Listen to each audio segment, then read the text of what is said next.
ಎಲ್ಲರಿಗೂ ನಮಸ್ಕಾರ. ನಾನು ಯಶಸ್ವಿನಿ. ಸ್ನೇಹಿತರೆ, ಒಂದೇ ಕಂಪ್ನಿಲಿ ಕೆಲಸ ಮಾಡೋ ಇಬ್ಬರು ಫ್ರೆಂಡ್ಸ್ ಇದ್ದಾರೆ ಅಂತ ಅಂದ್ಕೊಳ್ಳೋಣ. ಇಬ್ಬರಿಗೂ ತಿಂಗಳಿಗೆ 50,000 ಸಂಬಳ. 5 ವರ್ಷ ಆದಮೇಲೆ ಒಬ್ಬ ಮನೆ ಪರ್ಚೇಸ್ ಮಾಡೋಕ್ಕೆ ಡೌನ್ ಪೇಮೆಂಟ್ ಮಾಡಿದ್ದಾನೆ. ಆದರೆ ಇನ್ನೊಬ್ಬನಿಗೆ ತಿಂಗಳ ಕೊನೆಗೆ ಹಣ ಶಾರ್ಟೇಜ್ ಆಗ್ತಾ ಇದೆ. ಇಬ್ಬರ ಸಂಬಳ ಒಂದೇ ಆಗಿದ್ದರೂ ಯಾಕಿಷ್ಟು ಡಿಫ್ರೆನ್ಸು? ಈ ಪ್ರಶ್ನೆಗೆ ಉತ್ತರ ಬರೀ ನಮ್ಮ ಸಂಬಳದಲ್ಲಿಲ್ಲ. ಇದಕ್ಕೆ ಕಾರಣ ಬೇರೆ ಇದೆ. ಬನ್ನಿ ಒಂದೊಂದೇ ಹೇಳ್ತಾ ಹೋಗ್ತೀನಿ. ಸಂಬಳ ಶ್ರೀಮಂತಿಕೆಯ ಮಾನದಂಡ ಅಲ್ಲ. ಸ್ಯಾಲ್ರಿ ಜಾಸ್ತಿ ಆದರೆ ಎಲ್ಲರೂ ಶ್ರೀಮಂತರಾಗ್ತಾರೆ ಅಂತ ತುಂಬ ಜನ ಅಂದ್ಕೊಳ್ತಾರೆ. ಆದರೆ ಅದು ನಿಜ ಅಲ್ಲ. ಉದಾಹರಣೆಗೆ 30,000 ಸಂಪಾದನೆ ಮಾಡೋ ವ್ಯಕ್ತಿ ಪ್ರತಿ ತಿಂಗಳು 5,000 ಉಳಿಸಿದ್ರೆ ಅವನ ಫೈನಾನ್ಷಿಯಲ್ ಸ್ಟೇಟಸ್ ನಿಧಾನವಾಗಿ ಬಲವಾಗುತ್ತೆ. ಆದರೆ ಅದೇ 1,00,000 ಸಂಪಾದನೆ ಮಾಡೋ ವ್ಯಕ್ತಿ ಎಲ್ಲನೂ ಖರ್ಚು ಮಾಡಿದ್ರೆ ಅವನಿಗೆ ತಿಂಗಳ ಕೊನೆಯಲ್ಲಿ ಹಣನೇ ಉಳಿಯಲ್ಲ. ಜನರ ಜೀವನ ಶೈಲಿ.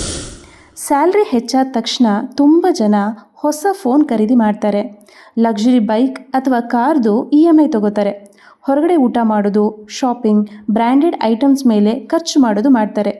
ಇದನ್ನು ಲೈಫ್ ಸ್ಟೈಲ್ ಇನ್ಫ್ಲೇಷನ್ ಅಂತ ಕರಿತೀವಿ.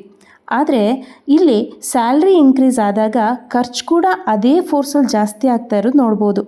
ಕೊನೆಗೆ ಸಂಬಳ ಜಾಸ್ತಿ ಆಗಿದ್ರೂ ಸೇವಿಂಗ್ಸ್ ಮಾತ್ರ ಜಾಸ್ತಿ ಆಗಲ್ಲ. EMI ಮತ್ತು ಸಾಲ ನೋಡಿ, EMI ಯಾವಾಗಲೂ ಕೆಟ್ಟದಲ್ಲ. ಆದರೆ ಸ್ಯಾಲ್ರಿಗಿಂತ ಜಾಸ್ತಿ EMI ತಗೊಂಡ್ರೆ ನಮ್ಮ ಫ್ಯೂಚರ್ನಲ್ಲಿ ಬರೋ ಸಂಬಳವನ್ನು ಕೂಡ ಇವತ್ತೇ ಖರ್ಚು ಮಾಡಿದ ಹಾಗೆ ಆಗುತ್ತೆ. ಅನಗತ್ಯ ಸಾಲದಿಂದ ಮಾನಸಿಕ ಒತ್ತಡನೂ ಜಾಸ್ತಿ ಆಗುತ್ತೆ. ಉಳಿತಾಯ ಕಡಿಮೆ ಆಗಿ ಇನ್ವೆಸ್ಟ್ಮೆಂಟ್ ಮಾಡೋ ಅವಕಾಶ ಕೂಡ ಕಡಿಮೆ ಆಗುತ್ತೆ. ಹಣದಿಂದ ಹಣ ಗಳಿಸುವುದು. ನಾವೆಲ್ಲ ಹಣಕ್ಕೆ ಕೆಲಸ ಮಾಡ್ತೀವಿ. ಆದರೆ ಶ್ರೀಮಂತರಾಗೋರು ದುಡ್ಡೇ ತಮ್ಮ ಪರವಾಗಿ ಕೆಲಸ ಮಾಡೋ ಥರ ಮಾಡ್ತಾರೆ. ಅಂದರೆ ಮಾಡಿರೋ ಸೇವಿಂಗ್ಸನ್ನು ಸರಿಯಾಗಿ ಇನ್ವೆಸ್ಟ್ಮೆಂಟ್ ಮಾಡೋದು, ಲಾಂಗ್ ಟರ್ಮ್ ಪ್ಲ್ಯಾನ್ ಮಾಡುವಂಥದ್ದು, ಶೇರ್ಸು, ಮ್ಯೂಚುವಲ್ ಫಂಡ್ಸು ಅಥವಾ ರೆಂಟ್ ಬರೋ ಹಾಗೆ ಮಾಡ್ಕೊಳ್ಳುವಂಥದ್ದು.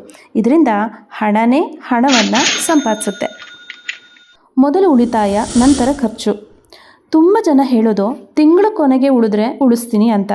ಆದರೆ ತಿಂಗಳ ಕೊನೆಗೆ ಸಾಮಾನ್ಯವಾಗಿ ಏನೂ ಉಳಿಯಲ್ಲ. ಈ ಹಣಕಾಸಿನ ಶಿಸ್ತನ್ನು ಪಾಲಿಸುವಂಥವರು ಸಂಬಳ ಬಂದ ತಕ್ಷಣ ಒಂದು ಭಾಗನ ಸೇವಿಂಗ್ಸ್ ಅಂತ ಇಡ್ತಾರೆ, ಇನ್ವೆಸ್ಟ್ಮೆಂಟ್ ಮಾಡ್ತಾರೆ. ಈ ಒಂದು ಅಭ್ಯಾಸ ಸ್ವಲ್ಪ ವರ್ಷಗಳಲ್ಲಿ ದೊಡ್ಡ ವ್ಯತ್ಯಾಸನೇ ತರುತ್ತೆ. ಸ್ನೇಹಿತರೆ, ಶ್ರೀಮಂತರಾಗೋದು ದೊಡ್ಡ ಸಂಬಳದಿಂದ ಅಲ್ಲ, ಸರಿಯಾದ ಹಣಕಾಸಿನ ನಿರ್ಧಾರಗಳಿಂದ. ನಿಮ್ಮ ಆದಾಯದಿಂದ ನಿಮ್ಮ ಜೀವನ ನಡೀತಿರಬಹುದು, ಆದರೆ ನಿಮ್ಮ ಒಳ್ಳೆಯ ಅಭ್ಯಾಸಗಳು ನಿಮ್ಮ ಭವಿಷ್ಯವನ್ನೇ ನಿರ್ಧರಿಸುತ್ತೆ. ವಸ್ತುಗಳ ಮೇಲೆ ಖರ್ಚು ಮಾಡೋ ಮೊದಲು ಇದು ನನಗೆ ಅಗತ್ಯನಾ, ಇದು ನನ್ನ ಫ್ಯೂಚರ್ಗೆ ಹೆಲ್ಪ್ ಆಗುತ್ತಾ, ಇದರಿಂದ ನನ್ನ ಇನ್ಕಮ್ ಜಾಸ್ತಿ ಆಗುತ್ತಾ ಅಂತ ಯೋಚನೆ ಮಾಡೋದು ಒಳ್ಳೆಯದು. ಹಣ ಮನುಷ್ಯನನ್ನು ಶ್ರೀಮಂತನಾಗಿಸೋಲ್ಲ, ಹಣವನ್ನು ನಿರ್ವಹಿಸುವಂಥ ಜ್ಞಾನ ಶ್ರೀಮಂತನಾಗಿಸುತ್ತೆ. ಹೆಚ್ಚು ಸಂಪಾದನೆ ಮಾಡೋನು ಶ್ರೀಮಂತನಾಗಬೇಕು, ಕಡಿಮೆ ಸಂಪಾದನೆ ಮಾಡೋನು ಬಡವನಾಗಿ ಉಳಿಬೇಕು ಅನ್ನೋ ನಿಯಮನೂ ಇಲ್ಲ.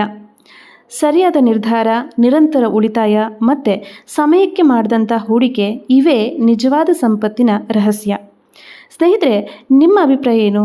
ಶ್ರೀಮಂತರಾಗೋಕ್ಕೆ ಹೆಚ್ಚು ಸಂಬಳ ಮುಖ್ಯನಾ ಅಥವಾ ಹಣವನ್ನು ಸರಿಯಾಗಿ ಬಳಸುವಂತಹ ಅಭ್ಯಾಸ ಮುಖ್ಯನಾ? ಕಾಮೆಂಟ್ ಮಾಡೋದನ್ನು ಮರಿಬೇಡಿ ಅಂತ ಹೇಳ್ತಾ ಮತ್ತೊಂದು ವಿಷಯದೊಂದಿಗೆ ಬರ್ತೀನಿ. ಧನ್ಯವಾದಗಳು.